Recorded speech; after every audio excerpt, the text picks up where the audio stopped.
आपने जी सेंट्रिक से control system पढ़ लिया, ठीक है, बहुत सारे क्वेश्चंस हमने वहां पे करवाए हैं।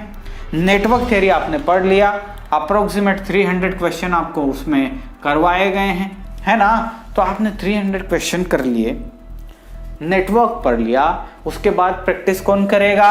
आप ही करेंगे। चलिए, आपको प्रैक्टिस करना है, ये बात क्लियर हो गई। अब आपने प्रैक्टिस करना स्टार्ट किया। कहाँ से किया सर? सर प्रीवियस ईयर हमने उठा लिए, प्रीवियस ईयर क्वेश्चन पेपर्स उठा लिए।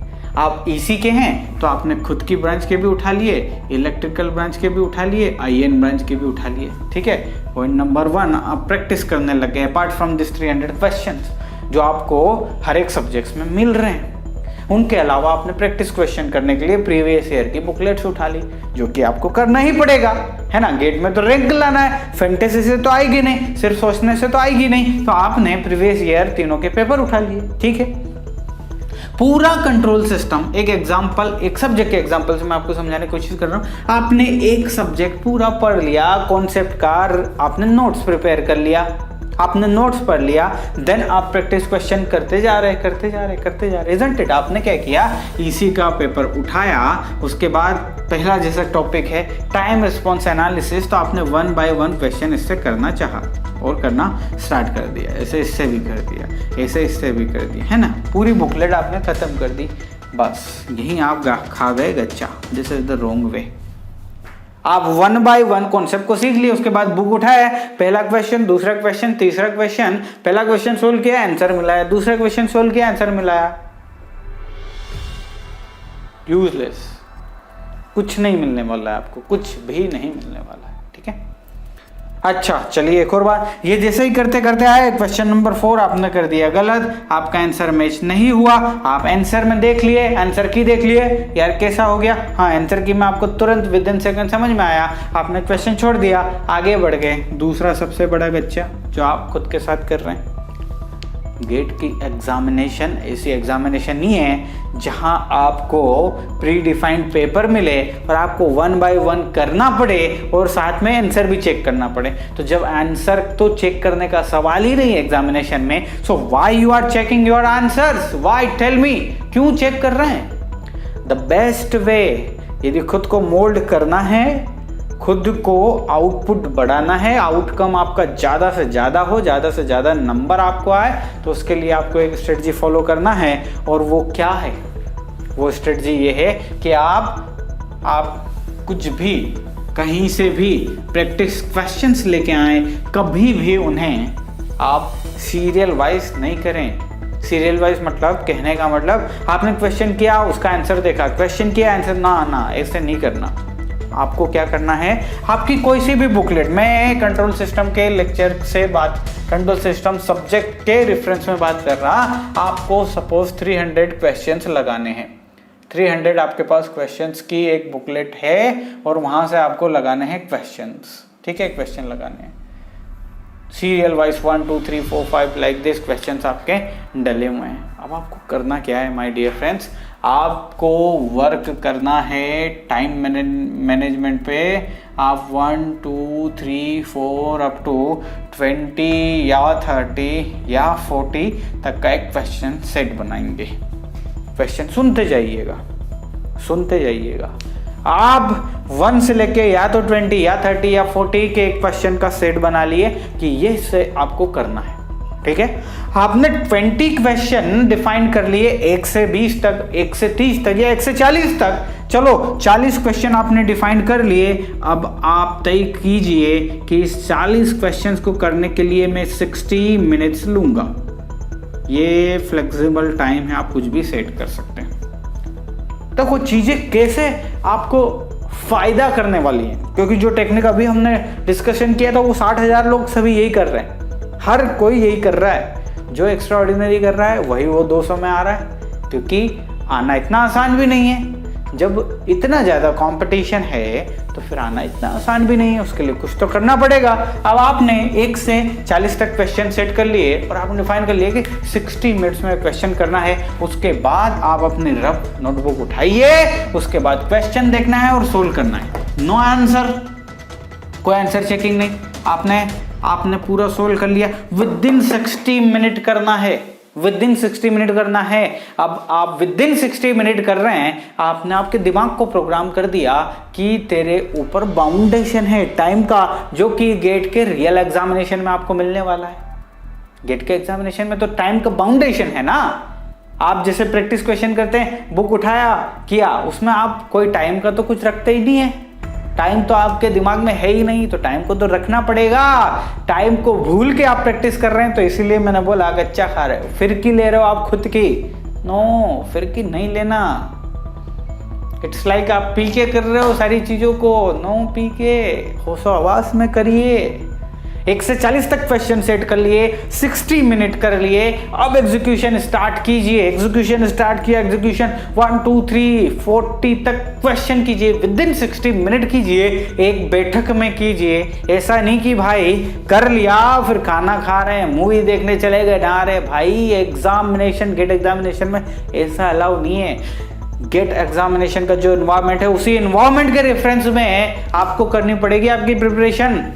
फिर देखिए रैंक क्यों नहीं आएगी। और मजे की बात, ये 60,000 लोग जो मैंने बताए ना, उसमें से चंद लोग ये चीज कर रहे हैं। ध्यान रखना, मजे की बात है, ये खुद को बूस्टअप करने की बात है। अभी मैं 60,000 में से और रिड्यूस करके देखो फिगर को कहाँ ले आता हूँ। ध्यान से 1 से 40 तक क्वेश्चन 60 मिनट में करने का आपने ठान लिया। उसके बाद बड़े 1 से 40 तक क्वेश्चन किए, 60 मिनट के अंडर किए।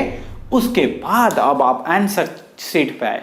ठीक है, आंसर सीट पे आए। और हाँ, जब आप 1 से 40 तक क्वेश्चन करेंगे तो आप अपनी रफ कॉपी में एक जगह लिख लेंगे 1 2 3 वो 40 मार्क्स तक, 40 क्वेश्चंस तक मार्किंग कर देंगे। उसके बाद जिससे पहले का ए, दूसरे का सी, इसका डी, इसका ए, जो भी आया उसको फिल करेंगे, जैसे गेट एग्जामिनेशन में होता है। Yes, same to same environment देंगे आप प्रैक्टिस सेशन में। तो जब गेट एग्जामिनेशन में देंगे ना, तो गेट एग्जाम में तो आपको ऐसा लगे भाई यही तो करते आया हूँ पूरे साल भर, यही तो करते आया हूँ मैं। अब आप 60 मिनट ओवर, अब आप चेक कीजिए, पहला सही, दूसरा सही, तीसरा सही, चौथा सही, ये गलत गलत गलत, सब सही और गलत का आपने आकलन कर लिया।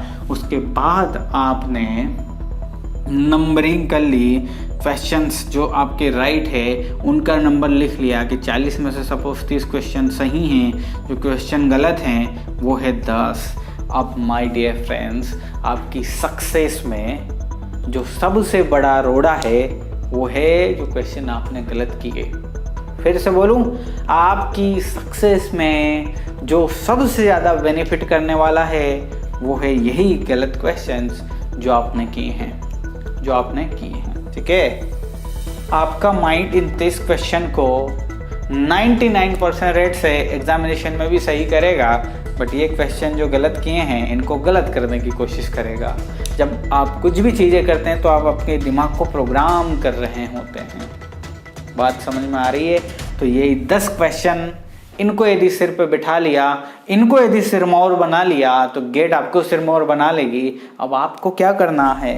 अब आपको प्रिपेयर करना है एक बुक, एक बुकलेट, एक कॉपी आपको प्रिपेयर करना है नाउ। और वो कॉपी जो है वो होने वाली है किसकी? ये गलत क्वेश्चंस की। जो क्वेश्चंस गलत किए हैं उनको आप क्या कीजिए। चलिए, आपने आंसर की से देख लिया कि क्वेश्चन का आंसर क्या है। उसके बाद जो बुकलेट आपने तैयार करी है उसमें यही क्वेश्चन लिखते जाइए। उसके बाद खुद से सोल्व कीजिए पूरा। जब आप इसको गलत सोल्व किए हैं ना, तो आपका दिमाग इसको गलत तरीके से प्रोग्राम किया है। इस बुकलेट में सारे रॉन्ग आंसर्स की, सारे रॉन्ग क्वेश्चंस की एंट्री होगी और दोबारा आप खुद से बनाएंगे और सही बनाएंगे। यानी कि आपने रीप्रोग्रामिंग कर ली, गलत को सही कर लिया। Sir, what is this reprogramming and all this things? Programming, reprogramming, my dear friends, आपने भी फील किया होगा। आप प्रैक्टिस करते हैं ढेर सारे क्वेश्चन की, कहीं ना कहीं आप गलत कर देते हैं उस क्वेश्चन। कुछ टाइम बाद जब फिर से प्रैक्टिस करते हैं तो उस टाइप का या उस पैटर्न का क्वेश्चन आप फिर से गलत करते हैं। क्यों? आपने तो पहली बार देख लिया था आंसर की में कि कैसे क्वेश्चन आना, फिर गलत क्यों किया? वो करते ही हैं आप गलत और करेंगे आप गलत, क्योंकि आपके दिमाग ने उसको प्रोग्राम कर रखा है। तो दिमाग का एग्जीक्यूशन रेट बहुत ज़्यादा है। एक बार उसने प्रोग्राम कर लिया चीज़ों को तो वो उसी हिसाब से एग्जीक्यूशन करता है। अब आपको री एग्जीक्यूशन करवाना है ना, गलत को तो सही करना है, तो ये बुकलेट आपको बहुत ही महत्वपूर्ण रहेगी। दूसरी बात ये, जो क्वेश्चन आपने गलत किया वहाँ से बहुत सारी लर्निंग छिपी हुई है बच्चा, वहाँ बहुत सारी लर्निंग छिपी हुई है। आपने गलत किया तो क्यों किया? आपने कैलकुलेशन मिस्टेक करी। लर्निंग नंबर 1 कि आपको कैलकुलेशन पे सुधार करना है। आपने कॉन्सेप्ट को गलत लगाया, तो कॉन्सेप्ट को गलत लगाया मतलब आपने रीडिंग, आपने जो क्वेश्चन को जो पढ़ा स्टेटमेंट को उसको गलत तरीके से समझ लिया। तो फिर वहां से आप ये भी सीखे कि आपको क्वेश्चन को केयरफुली रीड करना है। तीसरा, आपने देखा कि क्वेश्चन ने पूछा कुछ और, आपने लिखा कुछ और। क्वेश्चन ने आपसे पूछा मीटर में आंसर, आप दिए गए सेंटीमीटर में आंसर। तो फिर आप यहाँ से आपने फिर सीखा कि भाई जो एग्जामिनेशन में वो पूछेगा वही मुझे करना है। राइट, समझ में आ रही बात? बहुत सारी लर्निंग छिपी हुई है आपके रॉन्ग आंसर में। जो जो रॉन्ग आंसर आपने करे ना, ढेर सारी लर्निंग वहाँ पे छिपी हुई है। और लर्निंग क्या हो सकती है यार? गलत भी किया और सबसे ज़्यादा टाइम इन्होंने ही खाया मेरा। तो टाइम मैनेजमेंट इन क्वेश्चनों के साथ कैसा करना है, वो सारी चीज़ें भी आपको सीखने को मिलेगी। तो पहला माइलस्टोन आपकी लाइफ में बनेगा यदि आपकी रैंक लाने के लिए, तो वो ये बुक बनेगी। गलतियों से सीखना, कहते हैं ना गलतियों से सीख मिलती है, तो आप उसे प्रैक्टिकल लाइफ में उतारिए। बहुत सारे बच्चे लोग सुन के भी क्या करते हैं, सर कुछ नहीं होना जाना, जो होना है वो तो मेरे ऊपर है, ये बुकलेट से कुछ नहीं होना जाना। It's your choice. सोचने से यदि हो जा रहा है तो वेल एंड गुड, सोचने से यदि रैंक आ जा रही है तो बहुत ही बढ़िया, लेके आइए। लेकिन करने से रैंक आएगी, ये सच्चाई है। खुद को अब 60,000 में से जो सारे बच्चे बेहतरीन कंटेंट ले रहे हैं, बेहतरीन टेस्ट सीरीज दे रहे हैं, सेम एनवायरनमेंट के साथ प्रिपरेशन कर रहे हैं, उसके बाद भी सीट तो 200 है, तो 200 में आने के लिए कुछ तो एक्स्ट्राऑर्डिनरी करना पड़ेगा और सही डायरेक्शन में करना पड़ेगा। तो डायरेक्शन नंबर 1 आपके पास ये रही। अब देखो जरा, इन 140 क्वेश्चन में कुछ क्वेश्चन ऐसे हैं जो आपका टाइम कंज्यूम कर रहे हैं, लेंथी क्वेश्चन। गेट की एग्जामिनेशन में भी आप आउट ऑफ 65 5 to 6 क्वेश्चन ऐसे आपको मिलेंगे जो आपको फंसाने के लिए बनाए। रिजल्ट आएगा, आंसर आएगा, लेकिन आपके 6 से 7 मिनट खा लेगा। गेट की एग्जामिनेशन में 6 से 7 मिनट दे दिए ना, तो कॉन्फिडेंस की 12 बज जाएगी, कॉन्फिडेंस की धजिया उड़ जाएगी। एक बार कॉन्फिडेंस की धजिया उड़ी ना, रैंक भूल जाओ। खुद को एग्जामिनेशन, आप गेट एग्जामिनेशन आपका सिर्फ नॉलेज चेक नहीं करती, आपका इंटेलिजेंस चेक करती है। आप एग्जीक्यूशन कैसे कर रहे हो उस एग्जामिनेशन को, आपका जो एग्जीक्यूशन है वो पेपर के अकॉर्डिंग है या नहीं। उस पेपर में आपको 5-6 क्वेश्चन ऐसे मिलेंगे जो आपको फंसाने के लिए, आपकी रफ्तार को धीमा करने के लिए बनाए। रोड पे चलते वो स्पीड ब्रेकर नहीं लगे रहते। स्पीड ब्रेकर आपकी गेट एग्जामिनेशन के पेपर के पैटर्न में भी है। बड़ी गुप्त बट काल्पनिक नहीं है ये बात, ठीक है? गुप्त है, काल्पनिक नहीं है, होता है। कुछ क्वेश्चंस आप ऑब्जर्व कीजिए, कुछ क्वेश्चन ऐसे हैं आप मस्त स्पीड से करते जा रहे हो, आपकी प्रिपरेशन बहुत अच्छा किया आपने, मस्त 20 तक क्वेश्चन कर लिए, 21वां क्वेश्चन ऐसा आया 7 मिनट खा गया आपका, बना 7 मिनट खा गया। अरे मेरे भाई 2 से 3 मिनट में क्वेश्चन एग्जीक्यूशन होता, वहाँ 7 से 8 मिनट क्वेश्चन दे दिया। अब अगला क्वेश्चन में आप पे प्रेशर बिल्डिंग स्टार्ट हो जाएगी। ऐसे 4 से 5 क्वेश्चन में जैसे ही फंसे, कहानी खत्म। तो करना क्या है, जो क्वेश्चन आपको फंसा रहा है उसको तुरंत छोड़ दो भाई, जा तुरंत छोड़ दो उसको। तो क्या करना नहीं है, क्या करना तो पड़ेगा। आजकल पता है ना नंबर कितने आ रहा है, EC 92, 93, 94, इस टाइप से मार्क आ रहे, तो छोड़ तो कुछ नहीं सकते। उस पर्टिकुलर टाइम पे छोड़ेंगे, उस पर्टिकुलर मोमेंट पे छोड़ेंगे, हमेशा के लिए नहीं छोड़ना। वो इसलिए छोड़ेंगे कि आपकी एक रफ्तार है, उसी रफ्तार से आपको जाना है। बाद में टाइम मिलेगा, एक बार आप क्वेश्चंस को सोल्व कर लिए, उसके बाद आपके पास टाइम मिलने वाला। उस टाइम में हम उन क्वेश्चंस को देखेंगे जो हमने छोड़े हैं, जो हमें फंसा रहे थे ज़बरदस्ती। तो टेस्ट सीरीज आप लिख रहे हैं, टेस्ट सीरीज में आपको सेम पैटर्न करना है फॉलो, क्योंकि बहुत सारे लोग पूछते हैं सर टेस्ट सीरीज में नंबर नहीं आता। प्रयास रहते कि अब अगली टेस्ट सीरीज में ले आऊँगा, अब इसके बाद ले आऊँगा, लेकिन बस हमेशा वही कहानी, कोई नंबर नहीं आता भाई। गलतियाँ हो रही है, आप गलती कर रहे हैं चीज़ों को। टेस्ट सीरीज में फॉलो करना है रूल। सबसे पहले वो क्वेश्चन जो आपसे जल्दी जल्दी बन रहे, एक बार सारे क्वेश्चन जो आपसे जल्दी जल्दी बन गए फिनिश कर दीजिए, ठीक है। और दूसरा, लास्ट में उन क्वेश्चन को देखिए जो आपको उलझा रहे थे।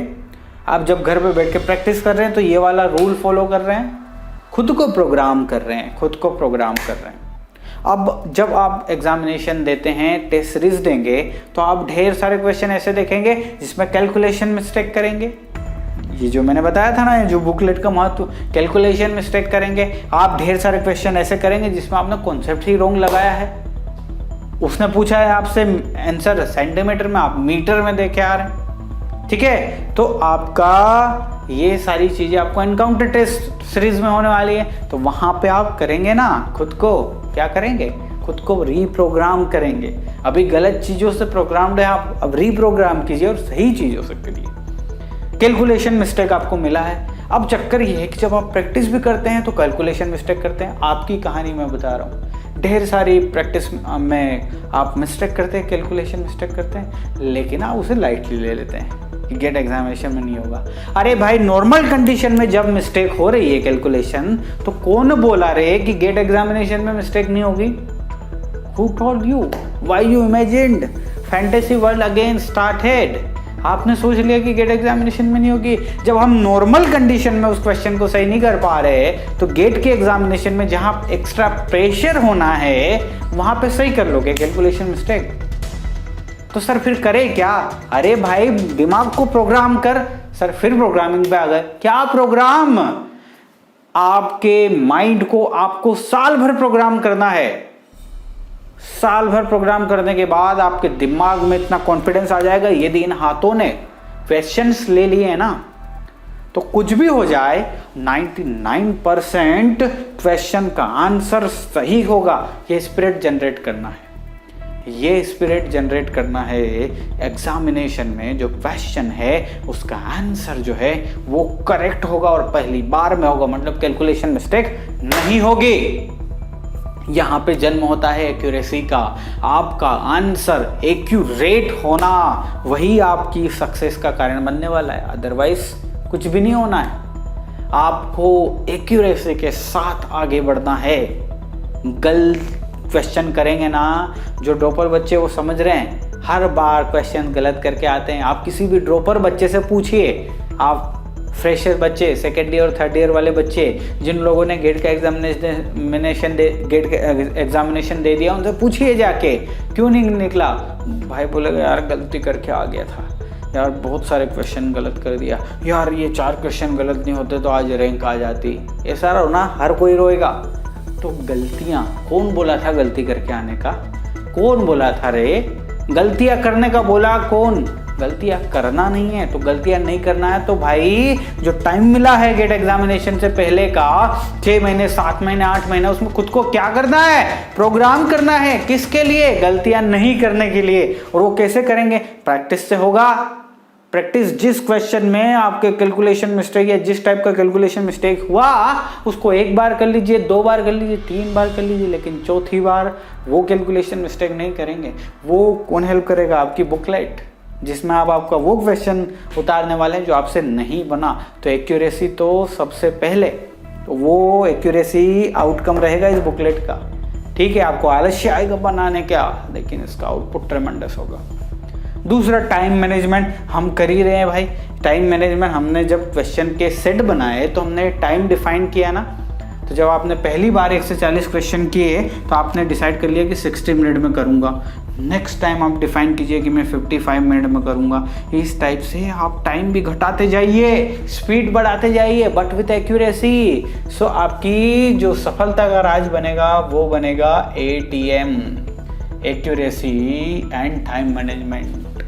Accuracy with time. गेट की एग्जामिनेशन में एक्यूरेट तो करना ही करना है, बट कछुए की चाल से नहीं। आपको भागते हुए एक्यूरेसी लाना है, मतलब टाइम को भी मैनेज करना है, तभी ना जाके 65 क्वेश्चन कर लेंगे 3 घंटे में। बात समझ में आई? तो एक्यूरेसी एंड टाइम मैनेजमेंट है तो सक्सेस का पहला पड़ाव आपके हाथ में। दूसरा, बेहतरीन कंटेंट है, जो कि आपके पास है। अच्छी अच्छी कोचिंग से आप कनेक्टेड हैं, जी सेंट्रिक पे आप बेहतरीन कंटेंट ले रहे हैं, आप कनेक्टेड है, पहला अच्छा कंटेंट है आपके पास। एग्जीक्यूशन के लिए आपके पास ATM का सपना है कि मुझे एक्यूरेट रहना, टाइम मैनेजमेंट करना है। नाउ एग्जीक्यूशन की जब बात आती है तो एग्जीक्यूशन की स्ट्रेटजी है आपके पास कि खुद को एग्जीक्यूट करना कैसे है। एग्जीक्यूशन करना है, गलतियों पे काम करना है, तभी एक्यूरेसी बढ़ेगी। तो उन गलतियों पे काम करने के लिए सर मेरे पास बुकलेट है, मेरे पास बुकलेट है, ठीक है। सारी चीजों को करेंगे तो क्यों नहीं आएगा रैंक। अभी एक और इम्पोर्टेंट पॉइंट छूटा हुआ है and that is the revision, that is the revision. भाई आपने पढ़ लिया, आपने कंट्रोल सिस्टम पढ़ लिया, नेटवर्क पढ़ लिया, मशीन पढ़ लिया, पावर सिस्टम पढ़ लिया, पावर इलेक्ट्रॉनिक्स पढ़ लिया, ट्रांसड्यूसर पढ़ लिया, EMT कम्युनिकेशन पढ़ लिया, समझ लिया, प्रैक्टिस क्वेश्चन कर लिए, लेकिन बाद में रिवीजन नहीं किया ना तो सारी चीज खत्म। रिवीजन एनी हाउ करना पड़ेगा। रिवीजन नहीं किया तो आप लेक कर जाएंगे, आप उस सपने को लेक कर जाएंगे जो आपने सोचा है 200 रैंक लाने का। आपने सोचा है मुझे ONGC में काम करना है, आपका सपना है। आपने सोचा है आपको NTPC में काम करना है, आपका सपना है। आपको साइंटिस्ट बनना है, बार का आपका सपना है। तो सपने तक जाने के लिए आपको कुछ एग्जाम्स को क्रैक करना पड़ेगा यारा। तो उस एग्जामिनेशन को क्रैक करने के लिए एक स्ट्रेटजी बनानी पड़ेगी। स्ट्रेटजी होनी चाहिए एकदम सुपर, जो कि आपको रिजल्ट दे। फैंटेसी नहीं ना, आपके अराउंड, इवन आप खुद सिर्फ फैंटेसी में हैं कि आपकी एग्ज़ाम निकल जाएगी। सोचने से कुछ नहीं होना है दोस्त, करने से होना है। और क्या करना है, ये सारी चीज़ें करना है।